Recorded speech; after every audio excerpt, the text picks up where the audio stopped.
एक ऐसी फाइट जो कभी किसी ने नहीं सोची लेकिन आज लेफ्ट कॉर्नर में है वर्ल्ड की गॉटेड सीरीज से। One and only the goated on its own player 456 Seong Gihun. लेकिन राइट कॉर्नर में है नेटफ्लिक्स की one of the craziest series जिसका सीजन 3 कैंसिल कर दिया गया है। 2 क्लासेस को होल्ड करने वाले वन एंड ओनली सी-हन। लेकिन आखिर इन दोनों में से ज्यादा स्ट्रॉन्ग कौन है, कौन इस फाइट को जीतने वाला है, ये हमें कभी नेटफ्लिक्स ने तो नहीं बताया। लेकिन आपको यकीन नहीं होगा कि ये दोनों एक्चुअली बराबर के अपोनेंट हैं। कैसे, वो आप जानेंगे आज इस वीडियो में, क्योंकि आप देख रहे हैं टर्मिनेटर को। वेल, अब ये दोनों ही कैरेक्टर दो अलग अलग सीरीज से हैं, जिंदगी में कभी मिले नहीं एंड टेक्निकली कभी मिल सकते भी नहीं, क्योंकि एक हमारे गॉटेड कैरेक्टर अब बचे ही नहीं है। उन्होंने दुनिया बचाने के लिए सेक्रीफाइस कर दिया था खुद को, क्योंकि वो छोटा बालक एट द एंड किसी की तो दुनिया थी। टेक्निकली जिसकी दुनिया थी वो भी नहीं रही थी शो के दौरान।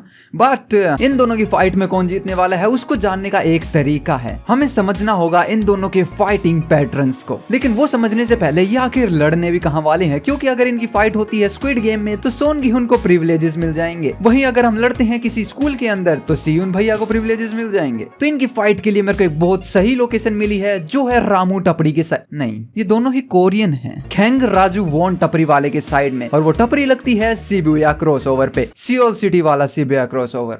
इससे पहले हम सोचें कि सोन गी-हुन भैया तो लड़ते ही नहीं है, वो तो शरीफ है। वेल, ऐसा नहीं है। सीजन 3 आते आते उन्होंने बहुत विराल रूप धारण कर लिया था, जो कि सीजन 1 की एंडिंग से करने लगे थे। और अगर हम ये सोचें कि वो किसी की जान नहीं लेते तो लिटरली उन्होंने मेरे फेवरेट कैरेक्टर की जान ले ली। तो सीजन 1 की फिनाले फाइट बहुत कुछ बयां करती है कि एक्चुअली सोन गी-हुन भैया ना सिर्फ एक ब्रो गैम्बलर थे, जबकि उनको आइडिया है कि लड़ा कैसे जाता है। सो जैसे ही लास्ट फाइट स्टार्ट होने वाली थी, वो उससे पहले अपने शू लेसिस को टाइट करते हैं।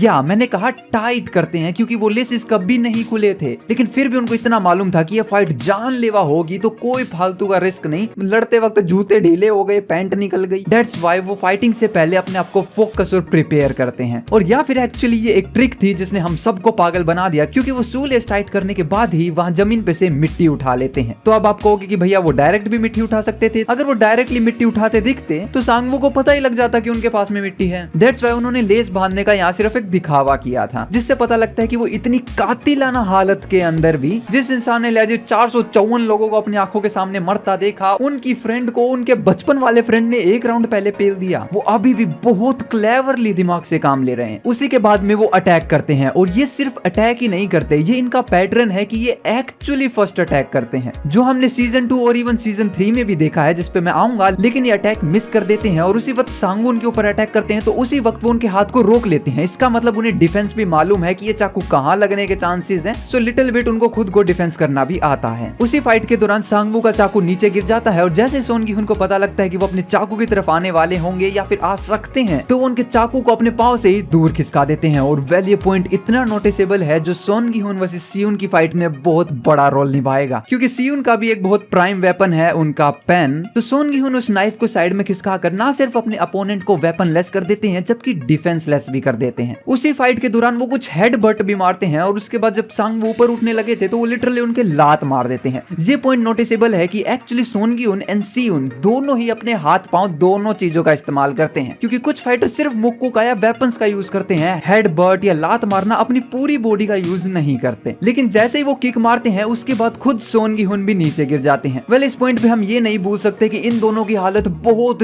ज्यादा खराब थी। दोनों ही स्टैब हुए थे, चोटिल थे, खून बह रहा था। सो इस पॉइंट पे बैलेंस बनाना एक्चुअली बहुत मुश्किल था। लेकिन इस पॉइंट ने एक चीज कवर कर दी कि सोन गी-हुन एक चीज में बहुत वीक हैं, और वो है hand to hand combat. But मैंने कहा था कि सोन गी-हुन एंड सी-यून दोनों ही इक्वल अपोनेंट्स हैं, तो हमारे सी-यून भी actually hand to hand combat में बेकार हैं, जिस पे मैं आगे आऊंगा। Then Sangwoo and Seong Gihun की जो फाइट आगे बढ़ती है, इस नजारे को फाइट ना बोल के अगर मैं गुथम गुथा बोलूं तो ज्यादा सेंस बनाएगा, क्योंकि स्क्विड गेम की फाइट एक्जैक्टली उस टाइप की फाइट है जो रियलिटी है, एंड वीक हीरो की फाइट उस टाइप की फाइट है जो हर बालक उम्मीद करता है कि स्कूल के अंदर पहला कदम रखते ही मेरी फाइट विलन से होने वाली है, सेम तरीके में अपनी क्रश को बचाने के लिए। बट ले दे के सांगवू और सोन गी हुन वाली फाइट हो रही होती है कि किसी की टी शर्टें फट रही हैं, किसी की बटन टूट रहे हैं, किसी की जेबें फट गई, किसी की पैंट फट गई। सो काइंड ऑफ एक रियलिस्टिक गुत्थम गुत्था ही देखने को मिलता है हमें स्क्विड गेम में। लेकिन वहीं पे सांगवू एक्चुअली अपनी जैकेट को निकाल के फाइट करते हैं एंड सोन गी हुन ने जैकेट नहीं निकाली। अब इस पॉइंट पे मैं कह सकता था कि वो हो सकता है इतने ज्यादा अवेयर ना हो, लेकिन उन्होंने स्टार्टिंग में अपने शू लेसिस को बांधा था। इससे पता लगता है कि एक्चुअली वो जैकेट के साथ कंफर्टेबल थे फाइट करने में, इसलिए उसको कभी नहीं निकाला। लेकिन जो सांगवू ने जैकेट निकाली, उसी जैकेट से अब वो सोन गी हुन का गला दबाने लगे एंड वहां पे सोन गी हुन कोई रूकी मिस्टेक ना करते हुए बहुत ज्यादा दिमाग लगाते हैं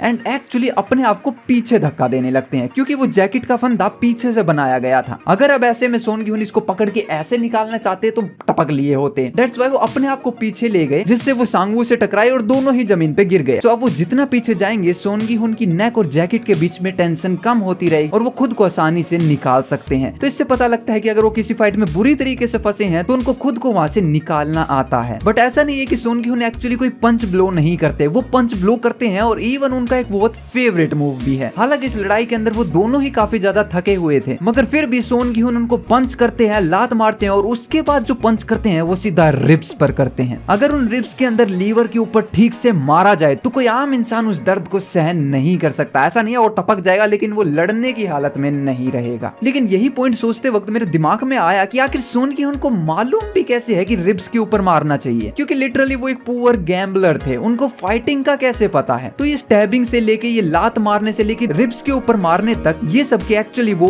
विक्टिम रह चुके हैं। क्योंकि हमने इवन स्टार्टिंग एपिसोड में देखा था कि लोन शार्क आके उनकी गुद्दी चटका देते हैं, लेकिन जैसे ही लोन शार्क आते हैं वो उनको देख के भाग जाते हैं। यानी इससे पहले की सोन गी हुन की स्टोरी जो हमें कभी नहीं दिखाई, उसके अंदर उन्होंने लोन शार्क से लोन लिया एंड बीच में काफी बार नहीं चुकाया। दैट्स व्हाई वो उनकी पिटाई कर चुके हैं एंड इसी कारण से जब वो उनको देखते हैं तो वो वहां से भागते हैं, क्योंकि उन्हें पता था ये दोबारा पीटने वाले हैं। इसका मतलब जब सोन गी हुन की पहले पिटाई हुई, उस पिटाई के दौरान इनको काफी थपोड़े पड़े हैं, इनको रिब्स पे भी पड़ा होगा, गिरा गिरा के सूता गया होगा भैया को। उसी पिटाई से एक्चुअली सोन गी हुन ने सीखे हैं ये सारे मूव्स, और इस सीखने वाली चीज एक्चुअली कंफर्म होती है सीजन 3 की फाइनल फाइट में। मैंने कहा था कि सोन गी हुन एक्चुअली सबसे पहले अटैक करते हैं। इवन जब वो देहो के साथ फाइट कर रहे थे तब भी उन्होंने पहले अटैक किया था, क्योंकि सीजन 3 की फाइट में एक्चुअली उन्होंने बहुत कुछ सीखा। एंड जब वो 333 के साथ फाइट कर रहे थे उन्होंने कभी भी फर्स्ट अटैक नहीं किया, क्योंकि इतने एक्सपीरियंस के बाद इन्हें ये पता लग गया था कि 333 के पास जो वेपन है वो बहुत बड़ा है और छोटे से चाकू के साथ वो उनके पास नहीं पहुंच सकते। इसका मतलब सोन गी हुन नोस की फाइट के एक्चुअली क्या पैतरे और क्या रूल्स होते हैं। लेकिन वहीं जब प्लेयर 333 के हैंड्स में नाइफ आता है, बाजी पलट जाती है एंड इस वक्त सोन गी हुन अपनी जैकेट निकालते हैं एंड क्या करते हैं, उस जैकेट से अपने हाथ को कवर कर लेते हैं। एंड अब ये चीज अगर आपने कभी नोटिस नहीं करी तो ये उन्होंने अपनी फर्स्ट ऑफिशियल फाइट से जीती थी।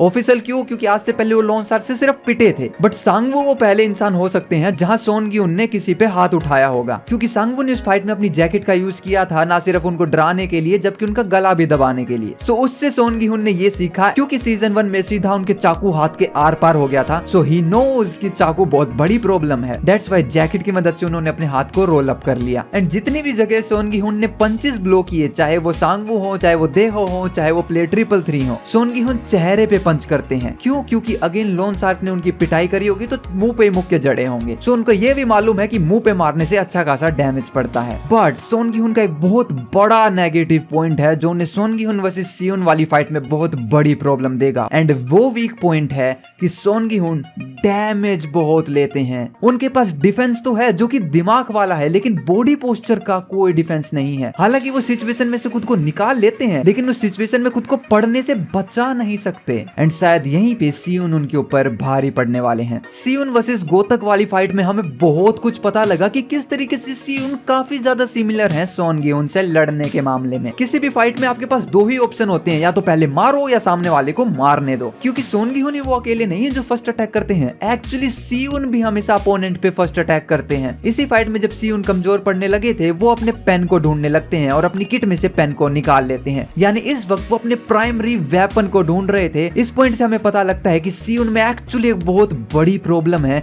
कि वो अपने वेपन के बिना नहीं लड़ सकते। उनकी प्रायोरिटी हैंड कॉम्बैट नहीं है, वो वेपन वाली फाइटिंग है। एंड अब मैंने कहा था कि यहाँ सोन गिहुन भारी पड़ने वाले हैं क्योंकि उन्होंने लिटरली सांगवू के नाइफ को दूर कर दिया था। एंड हम ये मान के चलते हैं कि ये दोनों इंसान लड़ रहे हैं तो बेफिजूल में नहीं लड़ रहे होंगे, एक दूसरे को जानते होंगे। सो सोन गिहुन को अच्छे से मालूम होगा कि सियुन उनके पेन को जरूर लेंगे, सो इसलिए वो पहले उनके पेन को उनके प्राइमरी वेपन को उनसे दूर कर देते जैसा सांगवू के साथ किया गया था। तभी सियुन हेडबट मारते हैं और लातों का भी यूज करते हैं, सेम जैसा सोन गिहुन ने किया था। लेकिन जब गोतक सियुन का गला पकड़ लेते हैं तो सियुन उनके हाथ पे मुक्का मार के खुद को बचा लेते हैं। इसका मतलब इनको भी अच्छे से मालूम है कि फंसी हुई सिचुएशन में से कैसे निकलना है, जैसे सोन गिहुन ने जैकेट में से खुद को निकाला था। लेकिन प्राइमरी वेपन की अगर बात आई है तो सियुन एक्चुअली फाइट से पहले ही अपने प्राइमरी वेपन की तरफ जाते हैं, मगर सोन गिहुन आता उनको भी हैंड कॉम्बैट नहीं है, बट वो कभी वेपन्स का भी यूज नहीं करते। वो पहले अपने अपोनेंट को तोड़ते हैं, फिर उनको फाइनली खत्म करने के लिए अपने वेपन की तरफ जाते हैं। क्योंकि अगेन जहां से सब इन्होंने सीखा वो दोबारा से लोन शार्क्स थे और वो कभी भी इंसान को पहले नहीं मारते, क्योंकि अगर इंसान ने टपका दिया तो उनका पैसा कौन देगा। दैट्स व्हाई वो टॉर्चर करते हैं, वो पेन देते हैं। एंड अगर सामने वाला तब भी नहीं मानता तब जाके अपने चाकू छुरी निकालते हैं। वहीं पे सियुन अपने बैकग्राउंड का बहुत ध्यान रखते हैं। आई मीन उन्होंने क्या क्या किसी के सर में नहीं बजाया, चाहे वो बुक हो, चाहे वो फायर एक्सटिंग्विशर हो, चाहे पड़ोसियों के गमले हो, सबकी टैट बजा रखी है। सो ले दे के वो भी मिट्टी का यूज करते हैं एंड हमारे सोन गिहुन भैया डायरेक्ट ही मिट्टी का यूज कर लेते हैं। लेकिन सियुन के पास में एक बहुत बड़ा प्लस पॉइंट है और वो है ही know how to dodge. Sieun versus Seongje वाली बाथरूम फाइट के अंदर उन्होंने इतनी बेहतरीन तरीके से स्योंगजे को डॉज किया है जो डॉजेस शायद सोन गिहुन कभी नहीं कर पाएंगे, क्योंकि अगेन वो लोन शार्क से भागते थे, उनके साथ मुक्का मुक्का बैठा के डॉजेस करके उनको पेलने की हिम्मत ये नहीं रखते थे। अब तक सोन गिहुन एंड सियुन दोनों के अंदर ही बहुत ज्यादा सिमिलर पॉइंट्स हैं, लेकिन अब जो बात आएगी वो आएगी अटैकिंग पर। एंड सियुन जो है वो अपनी अटैकिंग में एक बहुत चीज को यूज करते हैं और वो है रिपीटेशन। एक्चुअली वो जिस जगह पर पेन देते हैं उसी जगह पर बार बार हिट करते हैं। ये वाली टेक्निक एक्चुअली सोन गिहुन कभी भी यूज नहीं करते। सो इससे पता लगता है सियुन के पास में एंड्योरेंस बहुत है, मार को झेलने की नहीं जबकि मार को मारने की भी, क्योंकि सोन गिहुन एक फाइट के अंदर ही बहुत ज्यादा जख्मी हो गए थे और गिर गए थे। सो अब तक इन दोनों के फाइटिंग स्टाइल से हमें ये पता लगा कि विदाउट वेपन कहीं ना कहीं सियुन कमजोर है, लेकिन सोन गिहुन भी एक्चुअली हैंड कॉम्बैट नहीं जानते। लेकिन जहां सियुन वेपन को ढूंढते हैं सोन गिहुन वहां वेपन भी नहीं ढूंढते। बट अगर सियुन को उनका बैकग्राउंड सपोर्ट ना मिले, यानी कि बात दोबारा से हैंड कॉम्बैट पे आ जाए, तो वो कमजोर पड़ने लगेंगे। लेकिन इससे सोन गिहुन को कोई फर्क नहीं पड़ेगा क्योंकि वो ना के बराबर ही बैकग्राउंड का यूज करते हैं। ये दोनों ही अपोनेंट डैमेजेस को ले सकते हैं, चाहे वो सोन गिहुन हो चाहे वो सियुन हो। लिटरली सोन गिहुन को तो चाकू से मारा गया है और इतना मारा गया है कि लिटरली चाकू उनके हाथ के आर पार हो गया था। इसका मतलब दोनों के पास पावर है, दोनों ही हैंड कॉम्बैट में अच्छे नहीं है, दोनों के पास एंड्योरेंस भी है। एक को बैकग्राउंड से फर्क पड़ता है, दूसरा यूज ही नहीं करता। अगर पहले वाले को ना मिले तो दूसरे को फर्क ही नहीं पड़ता। इतनी कुछ सिमिलैरिटी होने के बाद भी हमें सिर्फ एक विनर देखने को मिलेगा, सोन गिहुन वर्सेस सियुन की जो फाइट का विनर है वो और कोई नहीं, वो होंगे सियुन। शायद स्क्विड गेम के फैंस को बुरा लगा हो, मगर सोन गिहुन जिस काम में अच्छे थे वो उन्होंने कर दिया। लेकिन एक्चुअली सियुन के पास में पूरा एनवायरनमेंट ही फाइटिंग का है, वहां हर लोग दूसरे दिन गुत्थम गुत्था करते हैं। एंड स्क्विड गेम में वो एक्चुअली सिर्फ अपनी जान बचाते थे। एंड सियुन भैया ने लिटरली मार भी बहुत खाई है, कौन से सीजन की कौन सी क्लास में नहीं पिटे वो। सोन गिहुन से काफी ज्यादा यंग है, उनके पास ज्यादा एंड्योरेंस भी है एंड वो लॉन्ग फाइट्स में सोन गिहुन से ज्यादा टिकते हैं। सो वेल, आप किन प्लेयर्स की फाइट देखना चाहते हैं कमेंट करके जरूर बताना। बट हाँ, यहाँ तक देख रहे हो तो सब्सक्राइब कर दो। मिलते हैं नेक्स्ट वीडियो में। आप देख रहे थे टर्मिनाटो को। Peace out.